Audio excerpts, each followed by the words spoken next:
Hello and welcome to Rocket League and Random Topics with the Expert Layman. I'm going to get queued in here. Oh, so many clicks. So many clicks. Like, why? Well, that happened rather quickly. Um, yeah, I suppose I can talk about the changes to Rocket League here. Big pain in the butt is they decided to downgrade the bots.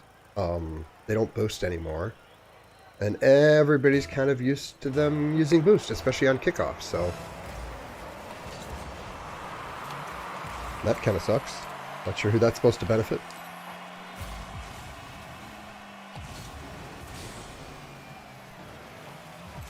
Yeah, I kind of want to talk about the two different models for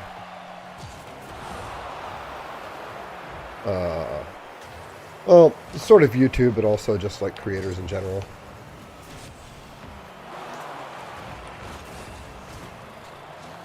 Where you can either try to fulfill a pre-existing niche. Yeah, I didn't have a choice there. Or create your own. Well, the second option is so much harder. Oh, he was just passing over that guy anyway. It's like he saw the guy coming. Why was he not doing anything?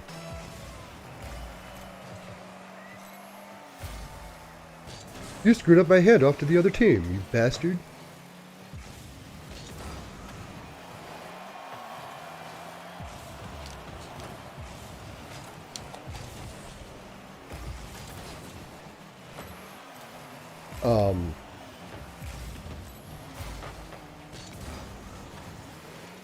And I see people. It's like a trap you get into. Not as different from like drug addiction as, I'd prefer. To where once you start chasing the algorithm and trying to chase what demand is, and you're around a bunch of other people that are all playing the same game, and if you work really hard, you can target what you're doing better to get more response, and you can do all the extra stuff, have all the graphics, remind everybody. Oops. Like, share, subscribe, comment, I'll just endlessly self-promote just to, like, I don't know, just to try to fill a niche. Yeah, they don't seem to be making it back on defense at all.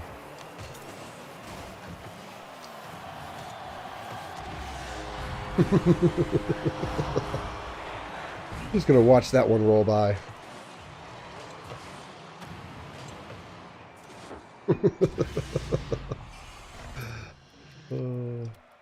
Yeah, they had goalitis, which is that thing where they won't come anywhere near their goal, or will try to avoid it at any cost.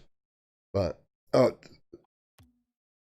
I've been watching YouTube for a long time, like 15 years, like just watching people rise and fall and seeing what works and what doesn't. And it's far worse now than it has ever been, to where you kind of get drawn into the like you call it chasing the dragon, which is chasing the algorithm, trying to figure out what the YouTube gods want, just doing all the things you're supposed to do to succeed, that just kind of like, I don't know, aren't helpful creatively. And then they say, well, if you want us to promote you, you got to put out this amount of content this often. And they don't say it, they just, make you infer it through the tea leaves of the analytics. And then people will get the message without them having to actually say what they want, which is kind of a bitch move, really. Just say what you want. But it's like, oh, if we tell you what you did wrong or what we actually want, then people will just game the system. It's like, yes, systems are supposed to be gamed. That's how they come into balance. You just got to make sure the rules work in such a way that, like, nobody's having an unfair advantage. But you're trying to game the system by not telling people what you want. The gaming doesn't go anywhere, it just, changes where it's occurring.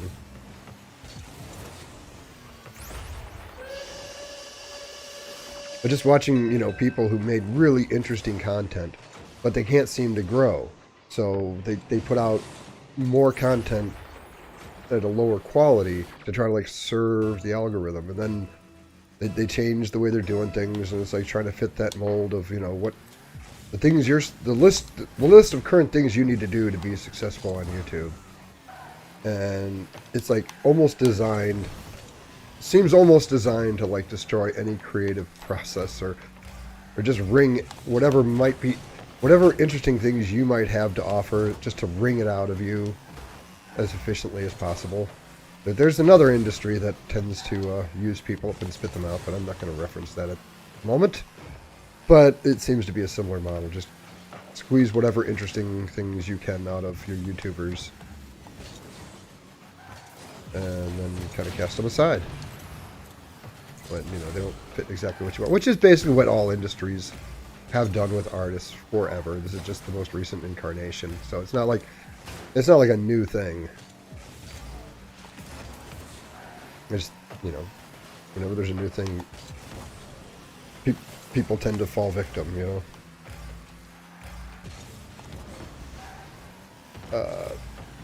The people I like, the creative types that I really like, are the ones that just, they make what they like, and they're just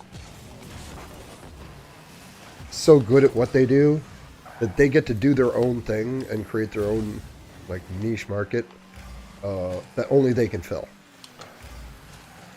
Like, you couldn't replace Trey Parker and Matt Stone and still have South Park, you know. And you could make other shows that were supposedly raunchy or something like that, but like they possess something that can't be replaced by other people.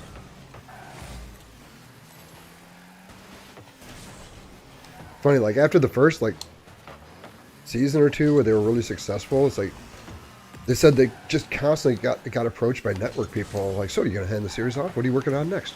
Well, you've had a good hit here, you know, time, you know, hand it off. We'll get some other writers, you know. You keep making the money on it, but you know, we'll get other people in there. You know, you don't have to do all the voices and do all the writing and everything.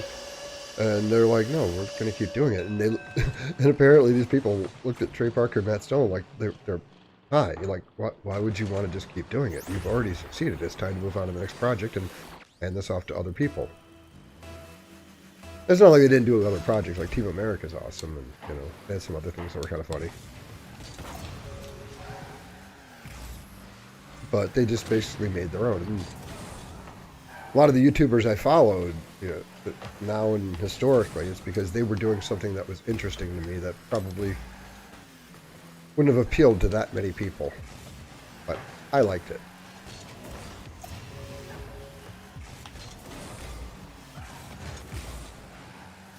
No way. Like, there was a guy.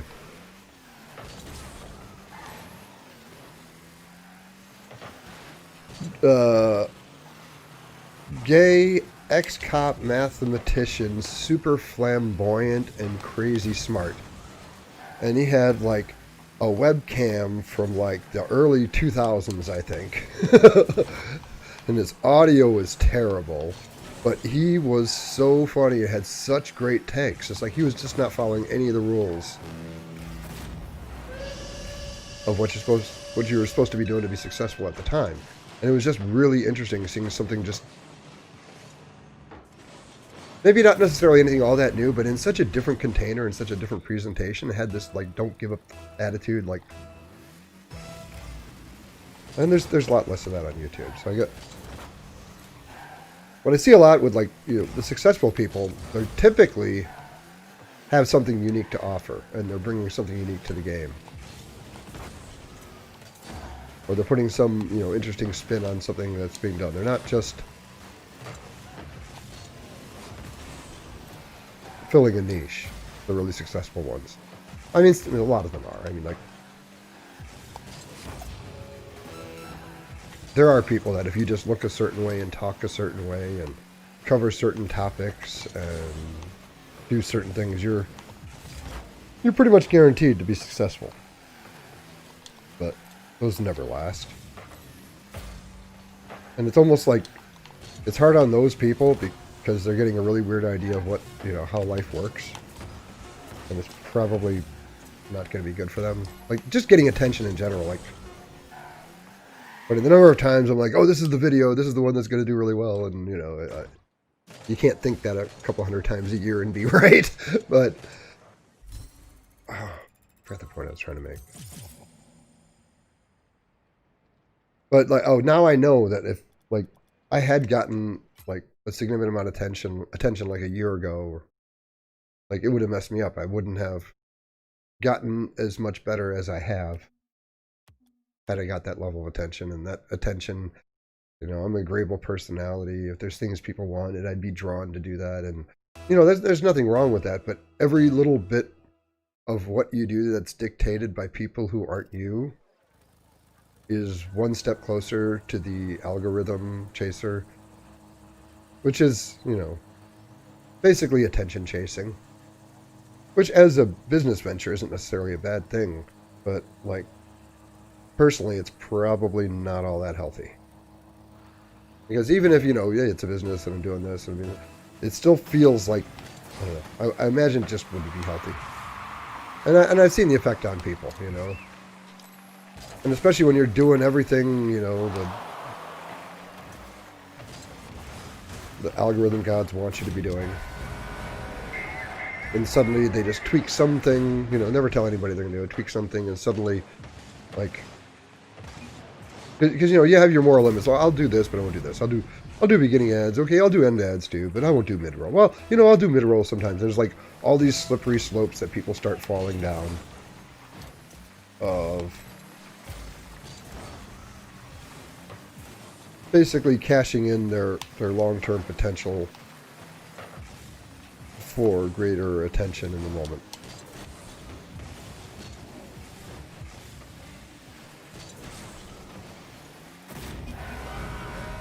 Yeah, they don't seem to be the cooperative type here. More interested in trying to steal the ball from their teammates than covering stuff. I've been seeing so many Grand Champions. Like, most of my games will have Grand Champion in it, but I think that's more having to do with Grand Champions playing more casual now than they did before, than anything else.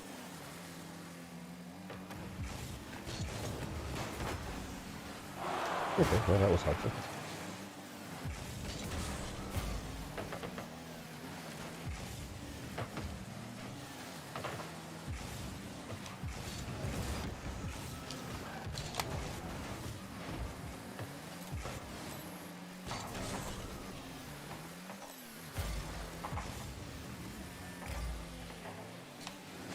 I don't want to assume this is the case, but it's something I think I've been picking up on, where people will, why did they hold their shots so long? They had the open, like, and then they waited until they almost didn't have a chance anymore.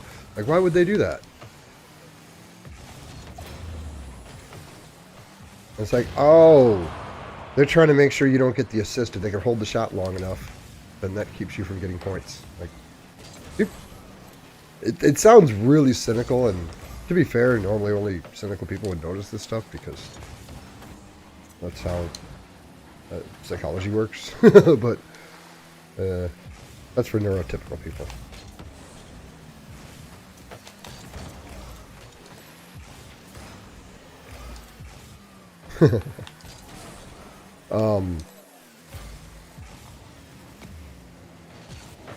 I guess the point is, I want to be part of that group of creators that I have the most respect for, the ones with the longevity.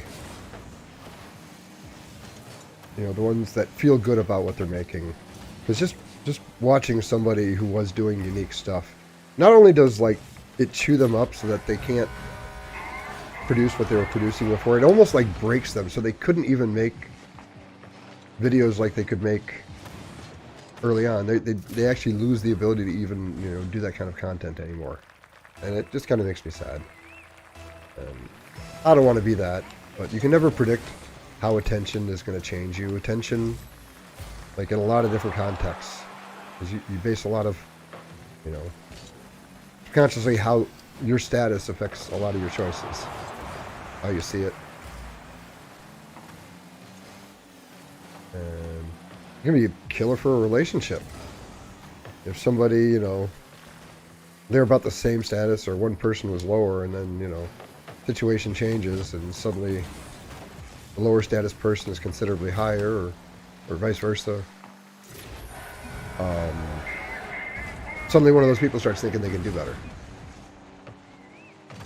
Because if your immediate environment is people telling you, I think like the WoW hot chick, back in the late 2000s, kind of messed women up in the way that, like, hey, if you're not that great looking but you sound pretty good and you play World of Warcraft, suddenly you got the closest thing you're ever going to see to getting treated like a supermodel, and it can be such a stark difference. And then obviously, if you're really enjoying that, you're going to spend a lot more time there.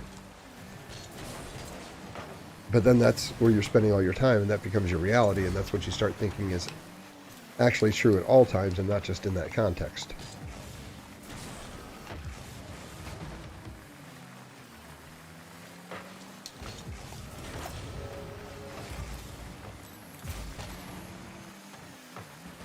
So, yeah, attention will change you.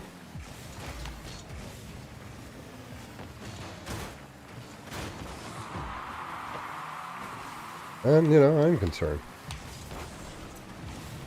I really like what I'm making now. I'd hate for a time to come where I didn't enjoy my own content. And to be fair, like my streams like this, or, I don't actually enjoy watching these, but these are healthy for me in other ways. But like the montages and the art videos and stuff, I love that stuff. Like, I guess kind of a rule of thumb is if I found this on YouTube, would I watch it?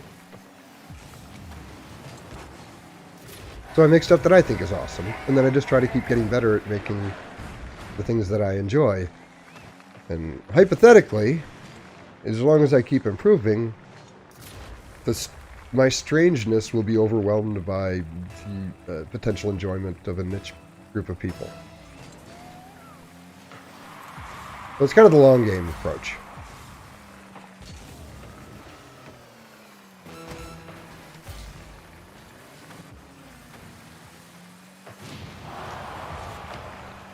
But the hard thing is, like, everybody assumes that, like, well, if you put YouTube after your name in Rocket League, you see someone with YouTube after the name in Rocket League, and you assume they're just like kind of an attention seeker. You're going to be right more often than you're wrong, so I guess I can't fault people too much. But it is amazing how they just try to force you into that, and then when you're not, you say something self-deprecating, or they just don't know how to cope with you. Like, you're supposed to be trying to, like, get me to pay attention to you, and you're ignoring me. This does not compute. It was about enforcing people into roles. I was talking to somebody at work, and she does some gaming, and would probably do more of it if there wasn't this whole, like, idea that if there's a girl in a game, then she's not really a gamer. She's just there to farm attention. And that sucks. But it's like one of those enforced roles, like, people want to be lazy when they meet people. And it used to be, if you're Irish and this person's Scottish, or, you're German and this person's Polish, like, you'd have all these, like, preconceptions about these other people. Based on that, you just wanted to be able to put them in a box. Okay. I was about to make a list of stereotypes and decided that probably wasn't the best thing to do.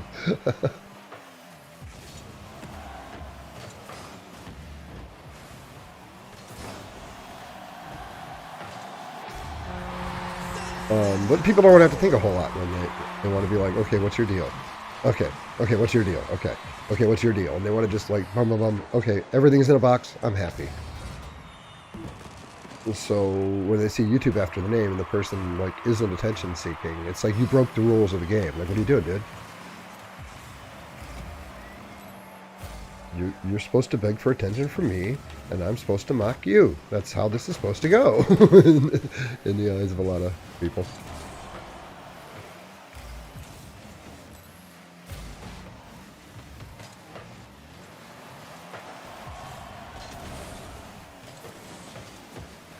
And like even in real life, you know, it's like you can almost see people like, oh, because that, you know, and to be fair to those people, like most of the time when you run into somebody in real life and they mention they have a YouTube, it's a complete joke. So again, yeah, it's kind of annoying, but you know, it's not understandable.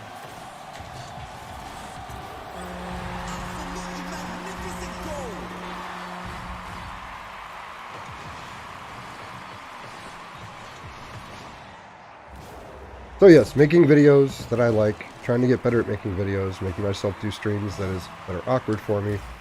Basically, building the skill set that there's a whole skill set somebody has to have to be like successful at YouTube. And they always think about the, you know, what topic are you going to do, you know, what's your name going to be, what kind of videos are you going to do, what's going to be like your take on things, you know, like you got to create this persona like that's going to grab attention. But there's also this like secondary set of skills that like if you don't know how to do them, you're not going to be successful. And everybody spends so much time like working on those other parts when it's like, I think it's like a procrastination like strategy. Or it's like, I got to figure out the thing I'm going to do or whatever, but it's like, there's so many technical things, there's so many things on the list that you have to figure out and learn. And it's like, why don't you just start checking things off the list as you're growing your channel? Like, video editing, okay, you know, cutting music in, doing transitions, you know, adjusting speed, doing montages, you know, being able to, like, key and blend, understanding analytics, knowing, you know, what's acceptable on YouTube and what isn't, you know, all the little ins and outs. Like there's so many things, and I've just been paying attention whenever any of my YouTubers, like for the last like 15 years, started talking shop. I wanted to know, because like I wanted a YouTube channel, but like until, you know, a couple years ago, I didn't feel like I had anything all that special to bring, or if I did, wow, 4v2.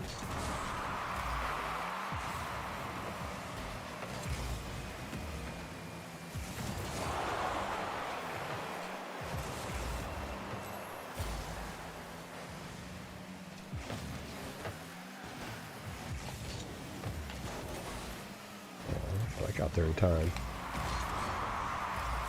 So this is why I don't remind people to ring the bell. I rarely mention subscribing, and very rarely, you know, mention liking and subbing, because like there's no need to have to do these things to be successful. It's like anything everybody has to do that's made up. What's that about?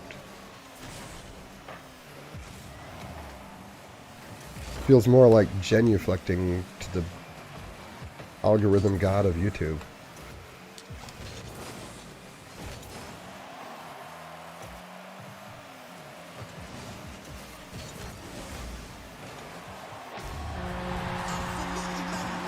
And it's funny, like first subscribe. Okay, well, subscribe and hit the notification. Okay, subscribe and hit the notification. Make sure that it sets all notifications.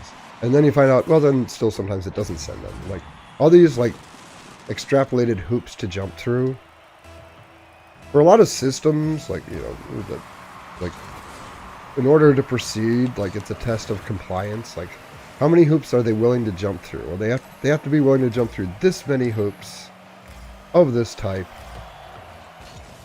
before we'll consider them. And it's kind of like that.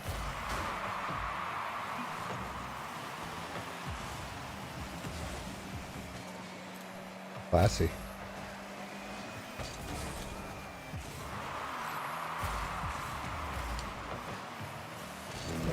If I weren't occupying my brain cells with this, I'd probably know what's going on with my teammates right now, but I just don't have the resources.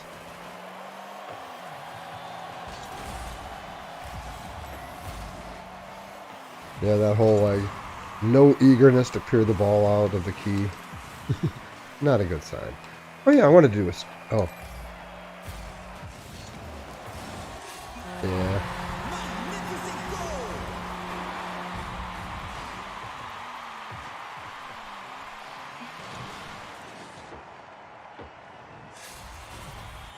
Well, you really don't see GCs being that toxic. But having YouTube after your name is like super triggering for some people, especially if they're like total status monkeys. Like that's like the only thing that matters to them, which in Rocket League is a lot, a lot of people.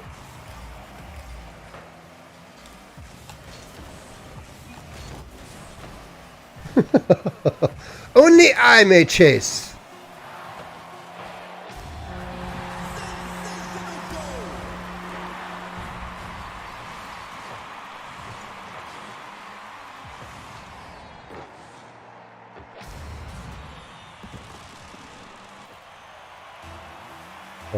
Toxic people. Yeah. Because they see a YouTube person and they like, this isn't all of them, but like, they probably had some kind of aspiration at some point and just couldn't get themselves to do it. So now when they see somebody doing it, it reminds them of something they don't like about themselves, which is what usually sets people off. There's a line, I'll not attribute, but it goes something like, there's something about that guy I just don't like about myself. Like, but that's the subconscious part that nobody says out loud. Like, when you see behaviors in other people that you really don't like in yourself. Okay, why does my stream look terrible? Oh, okay. Because I was streaming it at the wrong resolution. That would do that. Kind of curious how long I've been going here. Yeah, what I really wanted to do was... Where the hell? Oh. What I wanted to do tonight is I want to read a book, which is terrifying. To just like get on and read a book on a live stream. And I want to do George Orwell's Animal Farm. But it's going to be really difficult, and hopefully I can do it. But that's what I was supposed to do tonight, and I couldn't get everything lined up the way I wanted to. But thank you all for joining me. I'm the Expert Layman. You all have a great day.